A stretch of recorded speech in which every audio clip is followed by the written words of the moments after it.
ràññee nañ nag ñuy bànneexu nag ci xeeti meññeti garab yu neex yi nekkee nag ci suñuy dëkkuwaay lu mu tuuti lekkal benn bos bu set fexeel nag ci tànneef yi lu mel ni ki mango banana papakaya kaba ananas wala pia xeeti meññet yi yépp a baax lii nag dana nekk loo xam ne nii dana baax ci suñu yaram te tamit nag aajoowuñ ñu yokk sukar fàttalikul nag ne dangay raxas sa xeeti meññeti garab yi balaa nga koy lekk te tamit nag meññet yi bu fekkee ne seen traite passé na fexeel nag nga wowal ko te tamit nag mën nga cee nal juice boo xam ne nii tamit dana nekk beneen tànneef ngir rek xaaji téeméer bu nekk juice yi nga xam ne moom ngay lekk te duñ ci yokk sukar lekk lu sell ànd ak xeeti ñam yooyu nga xam ne nii ànd nañ ak lu sell mooy nag xeeti meññet yi nga xam ne nii dana bokk ci ñam yi ngay lekk ci bés bi nekk ngir rek Gambia gu ànd ak wér-gu-yaram tànnal nag xeeti meññeti garab yi tànnal wér-gu-yaram toftal nag sarta yi nga xam ne nii moom lañu teg ci wàlli ñami tànneef yi nga xam ne ñu ngi koy lekk.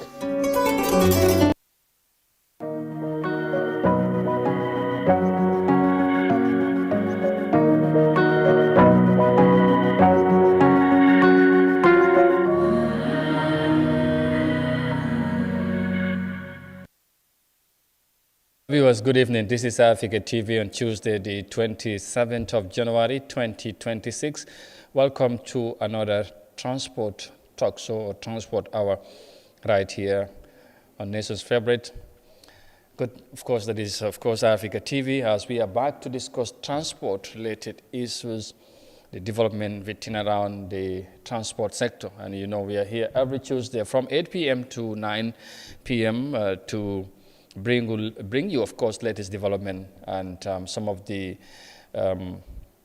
development undertakings or made by the General Transport Union under the leadership of the President, Omar Sisi, and his team. So we are back again to look back on some of the major development and, of course, the way forward, as always. And your comments are pretty much welcome. We will be very much glad, as always, to hear from you because your opinion matters. We want to know what you think about the transport sector, the challenges we face on a daily basis, the strides made,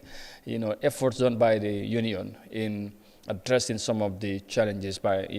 confronted by the sector. So once again, thank you so very much for coming along. And in the next 60 minutes or so, we'll be doing much on the pertinent issues, in the transport sector of this country. mbokk yi ñu ngi leen di nuyuwaat benn yoon fii ci Africa TV amaat mbégte bu baax a baax dellusiwaat tey ci talaata ji la yem ak ñaari fukki fan ak juróom-ñaar ci weer January 2026 mbégte la ñuy janoo ak yéen talaata bu nekk bu waxtu bi jotee juróom-ñetti waxtu mooy waxtu bi nga xamante ne mooy rendez-vous bi ñu daje ak yéen waxtaanee mbiri transport. mooy mbir dem ak dëkk ci réew mi ndax secteur bu am solo la ndax xam ngeen ne dañoo wax ne réew buy dem transport bi foog mu dox ci anam bi nga xamante ne mu anam bu am solo président bu union bi dafay faral di wax ne transport mooy dem ak dikk moo nekk the wheel of the economy wala the engine of the economy so loolu noo ko mën a jàngatee rek dafa wane naa ne lu am solo la moo tax talaata bu nekk transport union bi dafa lekkaloo ak Africa TV pour ñu indi leen waxtaan bu am solo bi le ñoom ñi nga xamante ne mooy ñu ngànk secteur bi ñëw fii ànd ak ñun ñu waxtaan ak askan bi ñu wax ñu fan lañ toll ci liggéey bi ak ci yéene yu ñu am ci secteur bi ak jafe-jafe yi tamit yi nga xamante ne askan bi ñu ngi ko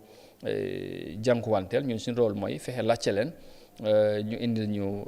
tontu ci yenn yi nga xamante ne askan bi ñu ngi ko jàmbat wala bugg a leerlu ci mbir yi la ñu ngi leen di gërëmaat bu baax ci ànd bi ak Africa TV waaye tamit ci programme bi talata bu nekk ci jotaay bi nag ma am mbégte tey ànd ci ak di second vice president Mr Yahya Jammeh xam ngeen ne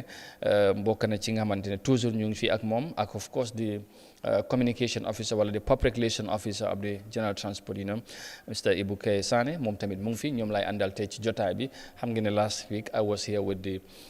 president and of course Mr Lamarana Diallo tamit ñu ngi leen di nuyu bu baax ñoom ñëpp dañ dee ñëw ci programme bi su ko defee vice ñu nuyu la bàyyi la nga nuyoo ak ñuy la seetaan laataan ak ñuy dugg ci waxtaan bi incha allah. waaw jërëjëf Amadou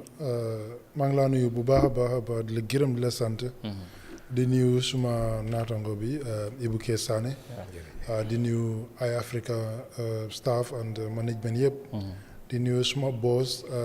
Omar Cissé di president of General Transport Union ak first vice president bi Uncle Jarga Fall di nuyu entire management of GTU di nuyu suma boss yi suma kilifa yi suma ñëpp mooy driver yi ñu ngi leen a nuyu di leen gërëm di leen sant di nuyu suñ boos yi ñuy client yi ñu ngi leen a gërëm di leen sant di leen welcome si programme bi ndax programme bi ñoo ko moom te ñooñu leen fi nekkal tam suma xel bi dal na point boo xamante ne bu dee mun nañ ko discuss tuuti mooy affaire yi accident because gis nañ ne yoon yi bëri alhamdulilah masha allah yoon yi rafet nañ yoon yi bëri nañ tali yi bëri nañ waaye ñun tam as a driver lan lañ war a def pour yoon yooyu noonu pour ñu kontaan nañ di ñëw di gërëm transport yi kon ñun crédibilité bi ñu ngi koo jël di ko delluwaat back to Yankuba Dabo ak teamam exactly te foog naa ne jàngat bi foofu mooy at your own level da ngeen da ngeen xam naa ne da ngeen ci gën a prioritize waxtaan bi ngeen wax xëy na loolu njëriñ feeñ na ci but equally tamit GRA seen boppa ñoom seen boppa danañ ci jàngee xam ne léegi am na stakeholder yi nga xamante ñoom lañ bokkal liggéey bi te yenn dogal yi balaa ñu koo jël consultation war naa mën a am te loolu nga doon joytu di first last programme loolu moo laa woon ne gis na moo tax doomi adama ak lu mënta nekk doomi adama rek la absolutely kenn motut jumte du ñàkk kenn motut moo tax keroog wax naa ko fii ma ne man gëm naa ne su ma taxaw fii sax ma xam ne lii faulty driver la dinaa mën a taxaw ma ne driver yi ñoo jum fii despite the fact that driver ñoo ma fay like ñooñu laa nekk di liggéey waaye du ma gis dégg foo xamante ne si driver la nekk ma ne ma bëgg leen a muur ngir like suma interest kon Yankuba Dabo activement loolu lañ fi def dañ gis njëriñi réew mi gisuñ like loo xamante ne dégg la ñooñu def nañ seen décision waaye despite the fact that def nañ décision boobu waaye ñu toog di xoolaat ne engagement am exactly engagement am na te lii moo war a am ñu ne léegi na loolu am so loolu moom honestly leaders yëpp dañ war a jël façon step boobu noonu bul gis nii rek lii like man maay jël tuuti aslit ak lu mun ta xew tuuti sax bu baax sax exactly so that is waaw te yaa ngi wax ne drive fay kontaan ne te yéen loolu ngeen ci bëggoon parce que seen njaboot yi da ngeen bëggoon da ngeen jàppoon ne li gars yi teg ci kayit buñ ko wone loolu buñ ko doxalee du dina métti lool wala dina gën a métti ci kaw drive fay so engagement am and eventually gars yi non loolu sax du métti si kaw drive fay kese sax waaw ba ci borom moto yi dafa métti si borom oto yi dafa métti si client yi exactly dafa métti si askani Gambia because lu xew like soo ñu tegee façon taxe boobu noonu ñu fay te ñun suñ paas yi yokkuñ so ñun tam foog ñu uti loo xamante ne dinañ si mën a def pour mun a am profit boobu noonu. xam naa ne dog paas yi danañ gën a takkar naa se moom. very good te loolu sax lu ndaw la. waaw understand leneen sax mun na ñëw. understand so moo tax nag alhamdulilah façon njiiti nag lañ soxla si Gambia. understand man like ñun duñ jëwli government. understand waaye lu ñoo def bu dee lu baax la dañoo wane lii lu baax la bu dee loo xamante ne dafa jaarut yoon. dinañ ko wax. kon bii moom jaar na yoon. 100%. All right. So ñu ngi leen a jaajëfal foofu noonu tam. Fantastic. Mr. Piaro ma bàyyi la yow tamit just mun a summarize ci lu ñu waxtaanee ci mbiri development am the last time bi ngeen ñëwee fii wax nañ ko mbiri tax bi and all that so the good thing is kacca ketale and then ali ñoo moyle fo ku ba funti la je. Barka baake Mr. Amadou kuma kango nyinna kumayata bake kabirin nata nyin tele bungoto min kata Eyeafrica TV ting nga kacha soto jang kacha miyala ko kumayata bake min kata tarifote miyalon ko lafar min kata atenyin mutolla namoy kamin jo sango sanna ate nyin Gambia banko kanjang andu min martala wala kata jiare ting ye communiqué bondi la fonko nyinto la pejo nyinto fo mol nga jeje nga sambana nyin tele bungoto ka jero ne tentro frandi nyin tele bungola naman kenu nyinting woto kata kuwol min be keta ta sotla nu dunia dun sababu wala katara kula woto wo sababu atolle keta woto info ji drive wolu surtout ma transport sector ye nyato ta soto ate nyin kuwo nyinto ate min be lafta kala nu fitino tim banko kan katu na tambita na bina fitino la wulula nu because abe kolya natla nam bake ate nyin banko silali ye moto tiyolu ane drive wolu ye surtout ma miya lonko wolle kam munafang ate nyin tani nala fanala Mr. Amadou kabring nyin kacha keta je nyato ta soto akuto komi nga foye nyame wato min mansi mobuka sali bar kabiru sali wato nyi sita alfal dunta bung badim bung ye kacha soto aning autorité solu mi ya lon ko lol marta nyin atanyin jiare nyina kabiru kacha nyi kata solution o nyata sota ko nyin kono fo talari baketa atanyin ko nyin to amuta komi ko la fari fana mankije misa fo misalo fe bare komi talaro min kata amuta ko komi la fari manka ko nyin to fota kumata bake komi transport union atanyin Gambia mansa kunda ye tulo min dilele ye la moy la kendeke ka jeko ye simfa minta anin silo manta andung hana anin silo fananta ta kolyabe banko kan ni ko be kolya la fala kolya kan akana ka kubale wulu mi ala be kala fitinoting woto alfal ye la moy nyamento bo alfal jaylambe tentu la bake ilo la mor ku nyimmala ka lonko ka fo mi marta ndol marta ka fo min na min kata transport commercial transport wo ka solte ni Gambia banko kan ndol fananga kangola soto nga lo dulala soto ni be ko ku kala itol nin tol nyanta nyo moy la jandi be final decision o nyin tala woto kumata bakele mbe alfal nyin jayla mbe tentula through Eyeafrica TV atul min keta sababo nyiti because nyin kacha man soto nyin platform man soto no nyin lerolo be soto la no mun tole absolutely abarka bak and then kabirin kacha keta talaro fanan keta the good thing was driver fanan ani mototil be contental and they went back to praise the union for engaging the of course GRA as vice Yahya kole mo toñale mo kontaan ku keta driver kunda bakela surtout ma atanyi commercial drive volto ya itandi na social media platform volto surtout ma na WhatsApp page volto from group 1 to group 9 ya be kacha jele kontaan ku ya itandi jele komiko to nya alfal ngal bula do ko minna aliya do ko lono bara folo dula kabri ya je jikla tetale yam ta fo general transport union man takata ku kata ku ke kan bar kabra na tay ko tonya mo ka korodole bare yara fak ali alla do ko nyin no le bare kontaan woto bakele bare nin kontano be na la credit ko ntenga ci kala ngadi Eyeafrica TV la min kata sababoting fo dunia rahmano be yaje ibe sonta min toñate. All right, abarka bake Mr. Pierrot for that recognition. And basically before we move on to another topic, Mr. Nuyaya Fole, like it's also important ka emphasize ko as a union with government, you want to engage government before taking any other step to deal with issues. So in your efforts to engage government, dialogue, wale nyeng ko sabo. Yeah. Kumata je bake na boss ya fono njan second vice president Mr. Yahya Jammeh na be platform to jawoto aya fo nyamento abe wole nyama ninga fo driver kunda jamal kam tala fo ntol say ntol min mansa kunda la doku la leti ando mantra mansa kunda la doku woto bara to nyabe damen ton tol la drive wala nyanto 95% o bebe mansa kunda le bulo because nga namol min bejo motaka min kacaja la just week before last wala keta atani tarifoti mansa kunda la taka min la nyol ka wala mo namol nyanta min jola woto namol ba jola ba dila jimal la mansa kunda na kaytolo ka min bejo no pour ka nyanto soto na be mansa kunda la bulo woto fon ga general transport union ni mansa kunda sa do ko kano na kolyata ka nyati li nyinela andun tol ngalo nen tol ngam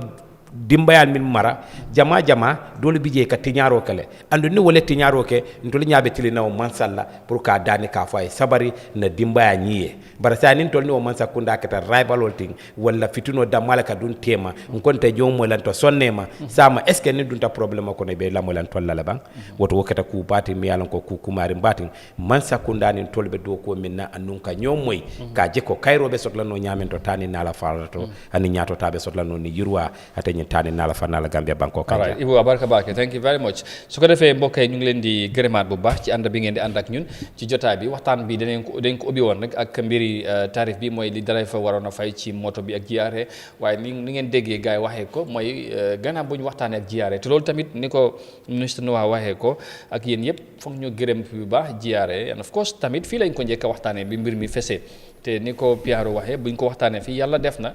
saafara am na ci te kilifa yi tamit lii rek la mooy njëriñ li ma war a doon taxawaay bi sa njaboot boo leen jiitee ñu am jafe-jafe da nga leen di déglu ngeen waxtaan ngeen seet a way out mënoon naa demee leneen waat ni mu ko waxee jiyaare ci njiitali commissioner général Yankuba Dabo fexe nañ ba mbir mi wàññeeku te xam naa loolu dina am solo bu baax a baax ci mbir yi dem ak dikk bi léegi nag dinañ continuer waxtaan bi ñëw ci mbiri accident bu ñu wax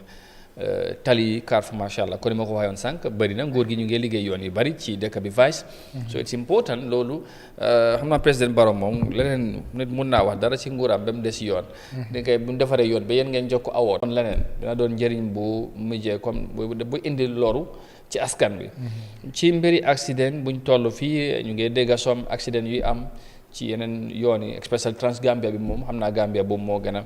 lifin moo gën a bari yooyu waaye tamit ci Greater Banjul area bi tamit foog ñu wax ci tamit wax driver seen njaboot waaye biir pour commercial ou private vehicle borom moto yëpp ñu tegu ci tali bi war nañ cee bàyyi xel at the level of the union naka ngeen nekk di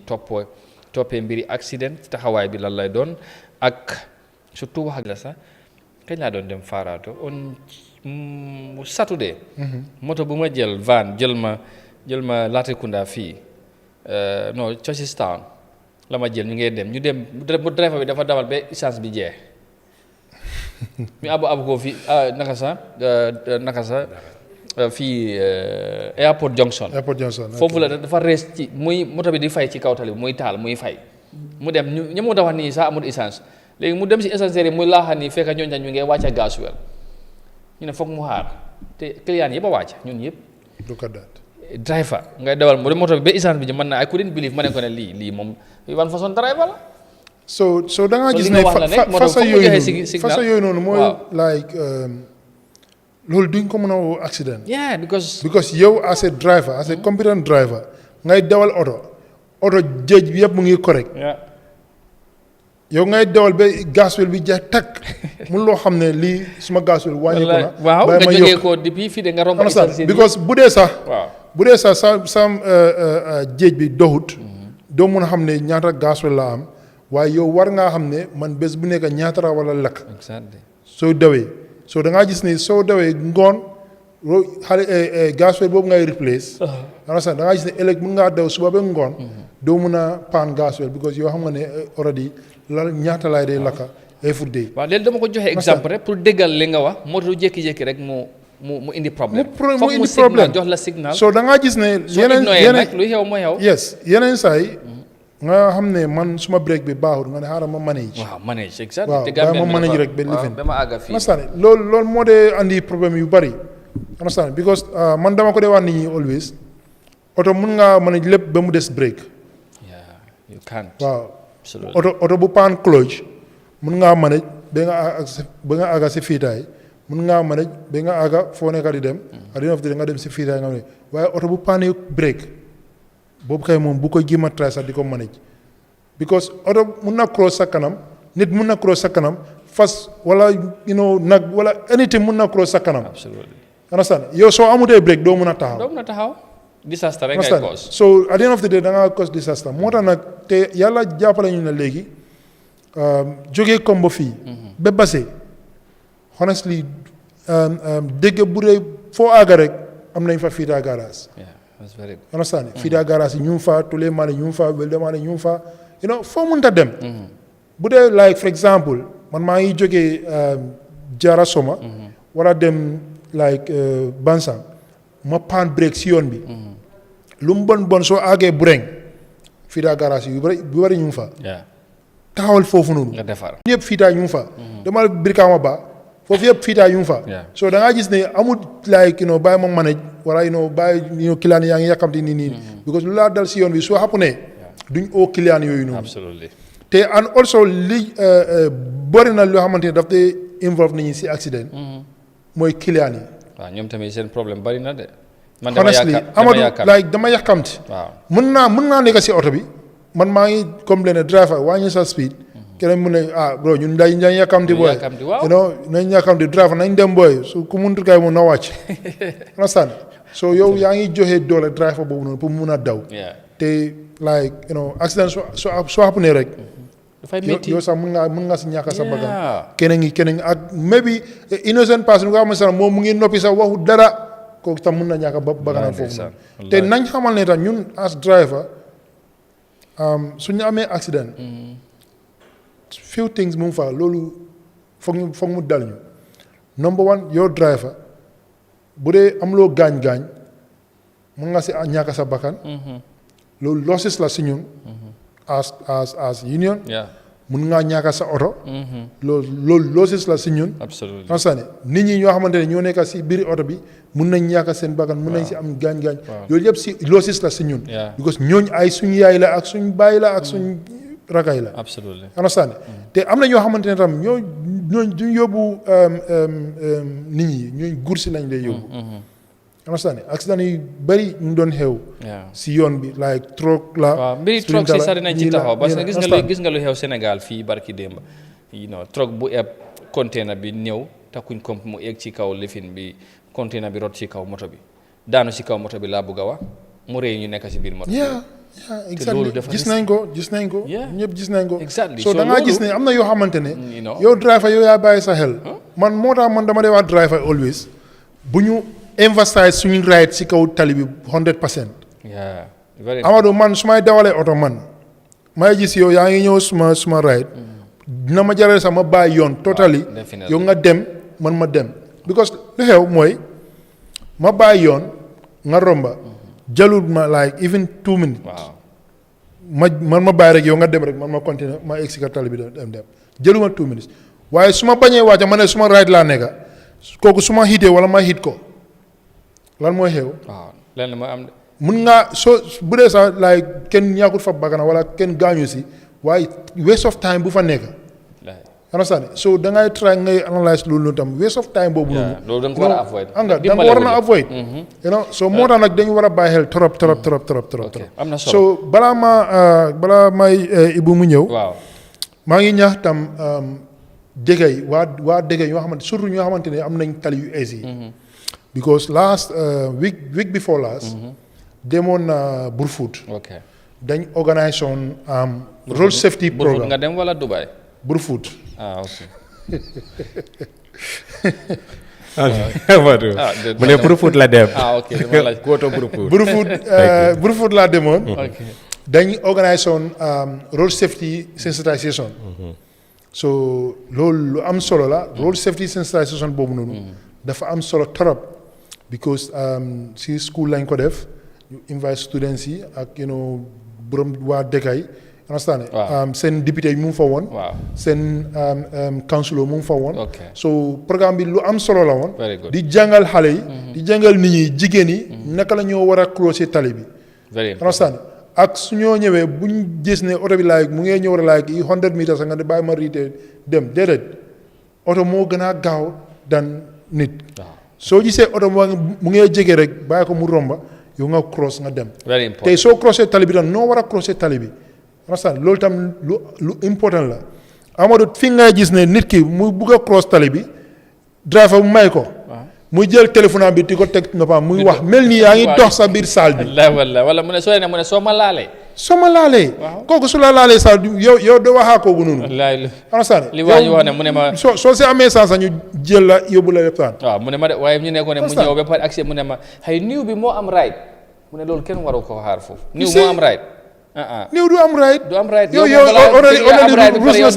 loolu mooy ban right yow so that's it so moo tax nag dafa am solo torop pour borom dëgga yi alkaali yi yooyu noonu sensitization na am because I could remember last year am nañ sensitization yu bu bëri man ak Ibike Sane mi ak King Koli dem nañ round like country wide pour sensitize nit ñi te King Koli himself as commissioner of mobile police he can attest to that sensitization boobu noonu dafa wàññi ko accident bi very good because si biir meeting bi nag si garage lañ ko dee def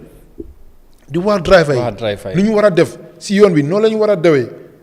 waaye dem nañ ne biñ gis ne 2025 accident bi dafa gën a wàññi ko bu baax a baax last week laa doon waxtaan ak moom sax mu ne ma ne 2026 tam dañu war a dem sensitization too so da nga gis ne loolu lu am solo la so buñ ko bàyyee rek police yi ak transport yu noonu kese wala ministry ñoo yëpp ñun because ministry last week lañ joxee provinces pour nationwide to di sensitize nit ñi you know di dem from dëkk to dëkk pour waxtaan ak nit ñi so buñ ko bàyyee ñooñu kese borom dëkk yi alkaali yi you know VDC yi nañ ote façon lii nii ñu waxtaan because oto yaa ngi sac oto comme like suma boos nu mu ko dee waay rek oto amut family plan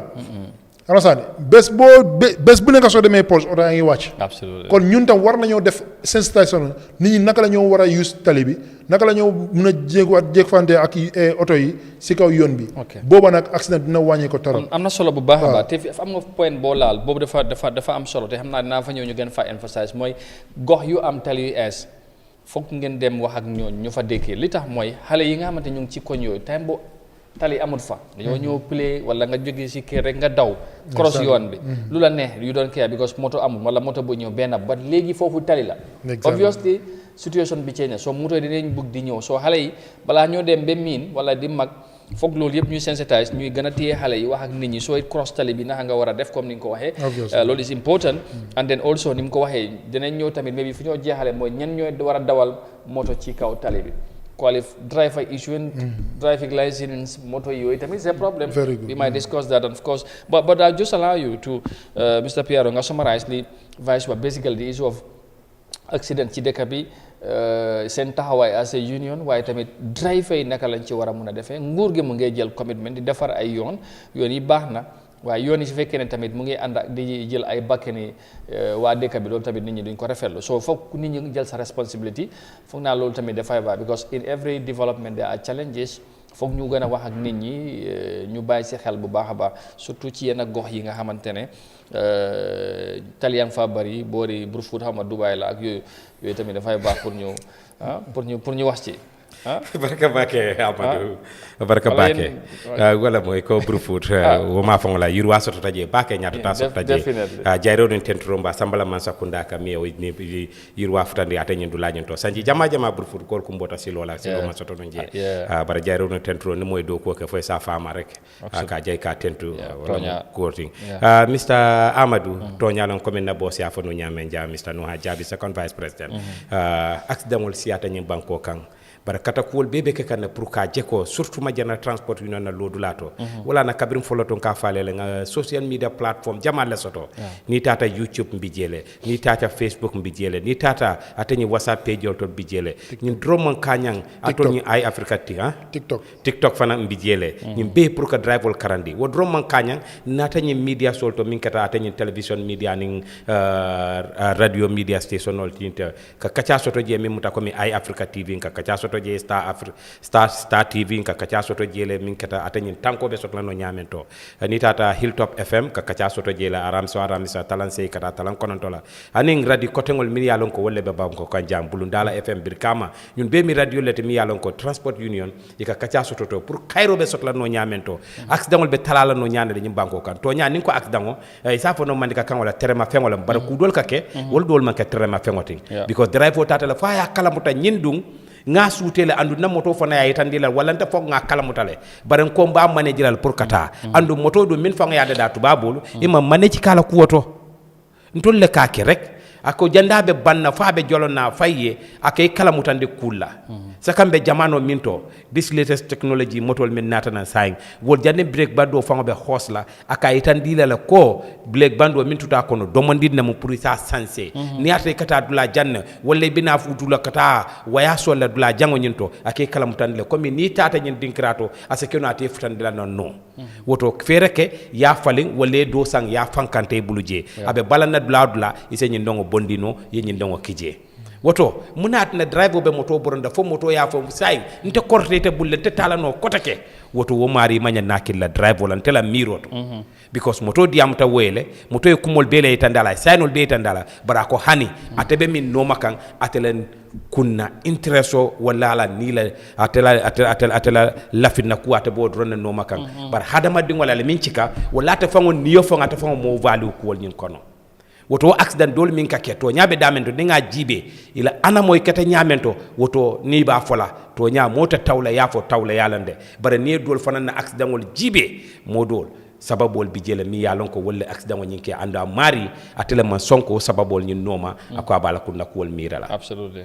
woto Mr Amadou na boss ya fo janneto kata kolbe keri na General Transport Union to lota menna ka banko muru kata ka kacha soto nen drive vol surtout commercial drive vol to nyantol kam mo jamal le cika nen na moto la capacity jibe ni moto dol se kanya no ba ni wol be private level ni wol yo inso on the private ibajira wol kamin cika buka siya bake baran tol ka commercial doku ibajira moto ba mi ya lonko as a 3 containers will be load no in one car in one lorry woto womi na ful jamaleting ateni Gambia banko kanjang moto mi ya lonko abe mo tannim fenci kala wala mo muannim fen ko ta fo mo tan saba yewo cika ya di driver kilinna iko alata kola ñun be man sakunda ko jikite tel la ka kayto dilela pour ka ñin yol transport kayro kono tenko kono aning bata baliya kono woto ite mo nyanta kala molete mi ya lonko isi hakilo murundi koma yalo mo million jella be je Gambia banko ka million fula ni e wol be bali kayto le ya cika ya di tela ite nyanta kala molete mi ya lonko hakil mala muyti isa lonko jiko min be kan jiki balemu man sa fawma fulfil no bare nata tay jiko soto ite kan akoy ko nga banko dingol la niyo karfetema pour la tani na kayro be sotla no nyamento ite nyanta kala molete mi ya lonko nyanta sutule fantole komiko nyanta makulale ye hakilo tu ye hakilo londi ye maku silo nyinka. Yeah, very, very important. Abarkabake, Mr. Ibu, and because of time, we will just, fast track few things, and then Purka, because I want also discuss this licensing issue, also the issuance of license to drivers who is qualified. Because our President Umar, he always complained about this. That some of these accidents are caused by also the police, because sometimes who do they, and to him, in fact, they should not be responsible of issuing, license to drivers, because you cannot be. The judge and the jury. There you go. So that's how he says it. Anyway, so Lolo, I know, like you said, I know at the level of the union, you will continue the awareness, but also part of that, I know you will engage the police, license coining, who is qualified. Because sometimes also you go on this highway, the attitude that you see some drivers behave, is just untenable. You cannot understand their attitude and the behavior, chikaw talibi. So loolu tamit dafa mi nit pour ñu tàggat nit ñi da nga war a xam ban façon nit ngay jox licence yooyu tamit foog naa ne am ngeen ci rôle pour ngeen engage ci police bi wala government ba loolu tamit ñu seeti ko bu baax ba xam naa ne yàgg ngeen cee wax ak yooyu ba léegi daanaka nit mun naa toog ci këram nga fexe ba ñu diggante la licence te loolu c'est problème I think kilifa yi war nañ cee gën a farlu bàyyi xel xam ne kan moo yelloo kan moo qualified kan moo war a am license driver's license be tegu ci kaw la tali bi ñu jox la moto nga ëpp ay nit war leen yóbbu from destination to another destination. Amadou, I think lii moom suñu si duggee kay moom time sax duñu ko may. duñu ko may de waaw waaye xam nga loolu yëpp dafa relate ci accident ñu summarize ko waaw ci summarize waaw dañ ko summarize rek. license dafa relate ak accident. yeah very well. because tey bu ma doon jógee Banjul ñëw. am na benn driver bu ma gis private driver la. waaw amul number plate sax. waaye moto bu es la. bu es pul. waaye bu ma ko gisee nu moo nekk di dawale. waaw. because like moom mu ngi toppa otaam neexaay oto bi ndeysaan. understand daf dee overtake ligne bi rek. waaw su gisee space rek mu dugg rek. waaw mu dem rek ma ne ki ma nekk sax ma ne ko ne xanaa kii lu mu bëgg ndax dafa bëgg a ñàkk bakkanam wala dafa bëgg a ñàkk otaam. yow nga am like for example because man ci ni ma ko gisee xëj na poste la nekk di jógee maybe oto bi dafa wàcc sax agul këram. understand man noonu laa ko analyse because amul number plate amul dara. so like ma ne kii yow yaa ngi kontaan ne am nga dama am oto bu es wala borom oto bi daf la yónnee pour nga dem jëli oto bi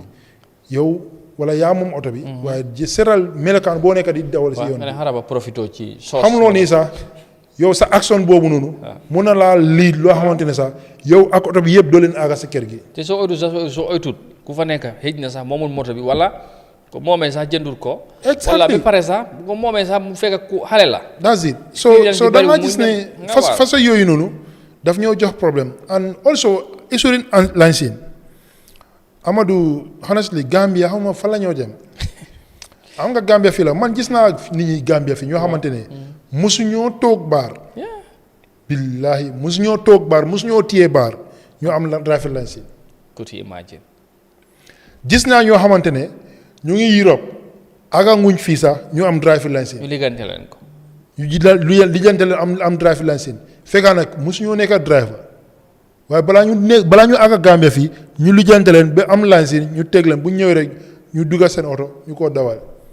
wala ñu hire benn driver wala seen benn raka wala seen xarit mu ñëw rek ànd ak ñoom within 1 minute rek ñu ok léegi tane na bàyyi ma dem loolu mu ngi xew si réew mi fii. so license boobu noonu ñan ñoo koo joxee am nga like for example foog ñu blame suñu boppa ñun. because man xam naa ne license bi ñu ko joxe Gambian lañ. loolu ñun ñëpp d'accord nañ si loolu noonu. fine suñu nee police yi ñoo dee joxe ndax IGP moo ko dee joxe. waaw ndax AIG moo ko dee joxe wala DIG.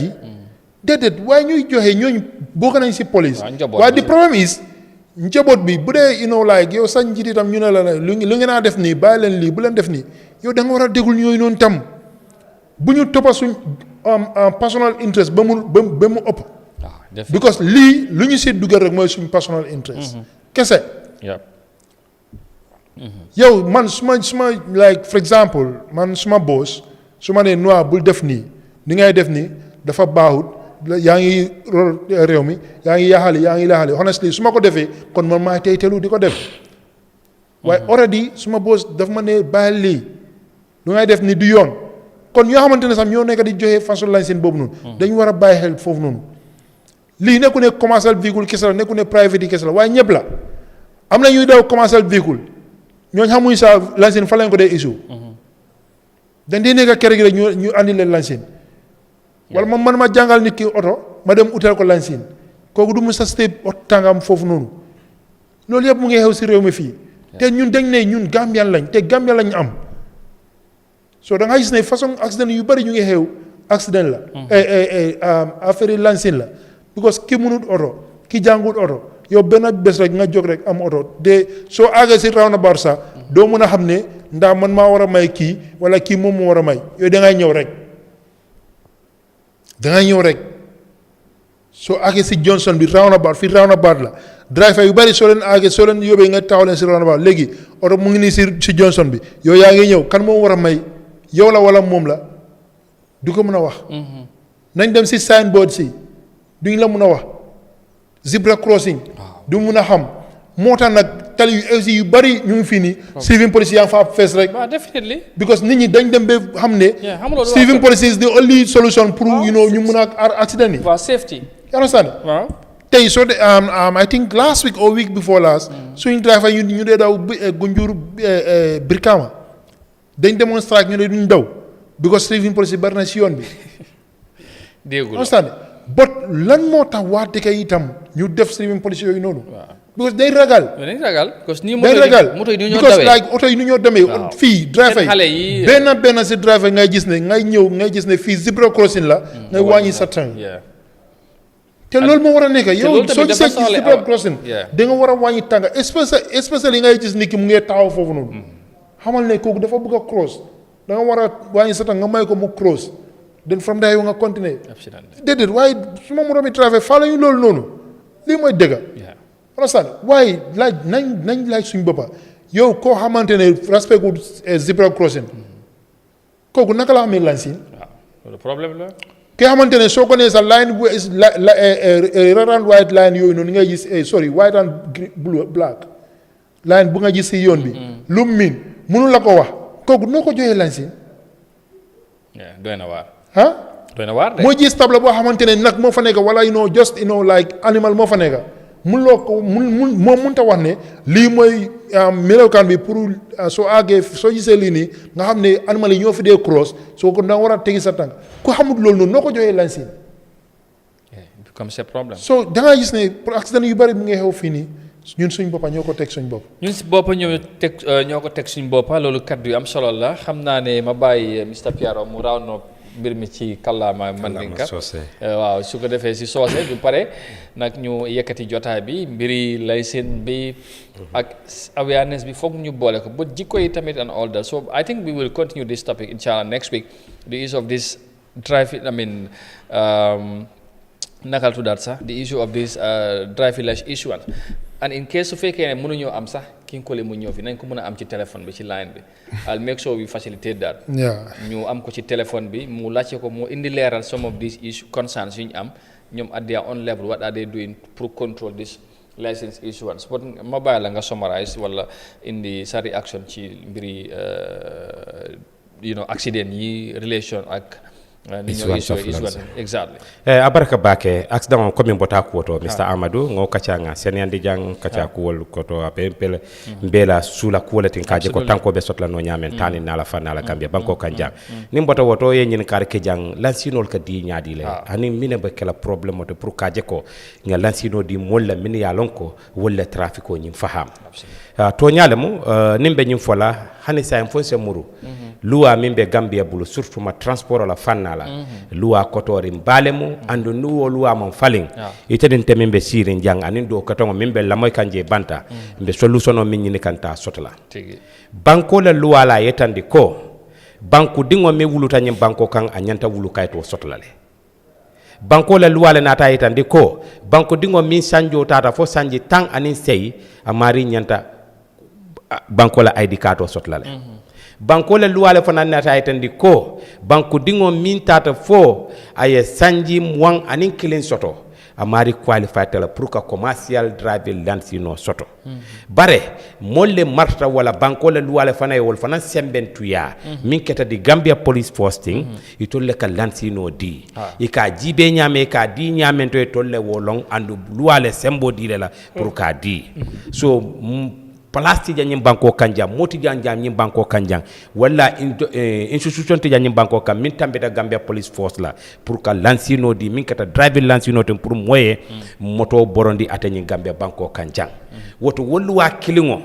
wolle be tinyaro ka kanyin Gambia banko kanjam because sometimes the issue is ka di nyaming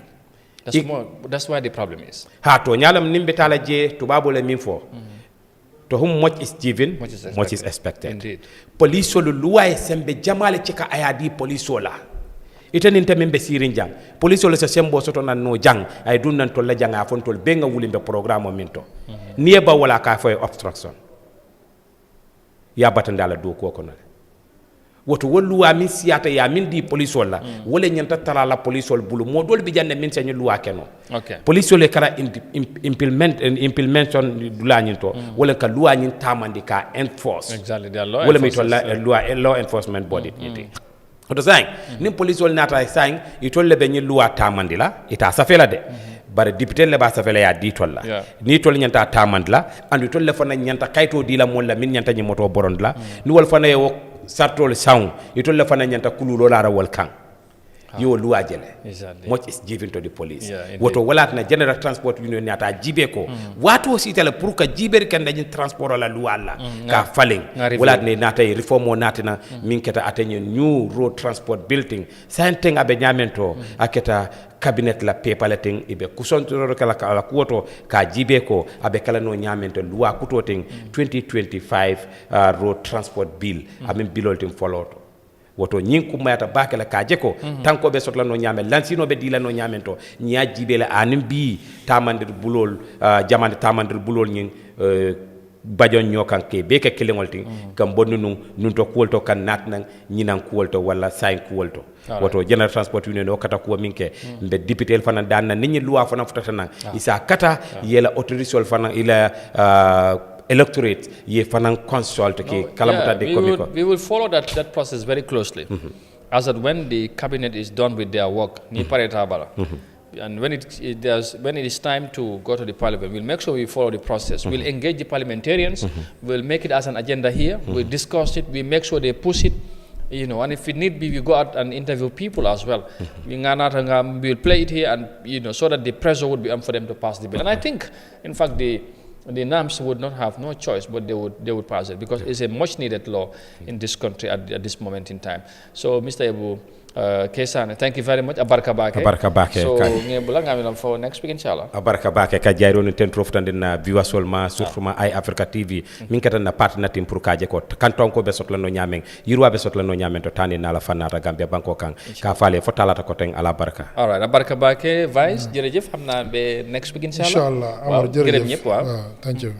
All right, jajeufal la bu baax ba Mr. Nuha Jabi, second vice president General Transport Union ak the communication officer or public relation officer of the same institution that is called the Gambia Transport Union ñom la andalon tay ci jotaay bi ñu ngi leen di gërëm di leen sant bu baax ba ci and bi ngeen di and ak ñun talata bu nekk inshallah juroom ñetti waxtu ci guddi moy rendez-vous bi moy heure bu baax bi boba nak inshallah dinañ ko ñëw fi waxtaan ak yeen ci mbiri transport ak jafe-jafe yi jéego yi comme ni nga ko waxtaanee te di leen seet lu nga xamante daal dafa sool askan bi ñoo bokk ko ak yéen di ko waxtaanee incha allah di leen gërëm di leen sant di leen dof rendez-vous next week incha allah ñu leen ñaanal ñu fanaan ak jàmm bés suba ak jàmm incha allah bye bye. hiɗa pari fi ƴettugol laawi no cellal ma tabitiri damugal kippongal fi ñaameteeji e demal ka nder aduna andira FAO jokkodiri e damugal kippungal fi cellal e ɓamtare no jonnire laawi ɗi anantamane neɗɗo no wawi ɗumtude sukkar mo gollirta ha e ko nandi e mum fi cellal makko tabita ko ili kon hawren sukkar mo watta e ataya mo defata ha e ñaameteeji goɗɗi goɗɗi waɗirta sukkar ɗuytu sukkar e piiji waaɗi wa juusji ɗi yarata waywa wonjo ma ɗum ɓohe accu ñaamugol ñaameteeji hebbinɗi sukkar walla juusji ɗi sodata e laawi hara sukkar no heewi e mum surtout noon siko sukaaɓe gollirta ɗum wakkilo yarugol ndiyan laaɓuɗam ɓuri ko gollirta juusji hebbinɗi sukkar dartino gurdam ma e sengo gollirgol ñaameteeji hebbinɗi sukkar fii cellal ma wawa tabitude daroɗen enen fo wakkilo ɗen wallidiren fii cellal himɓe Gambia wawa tabutude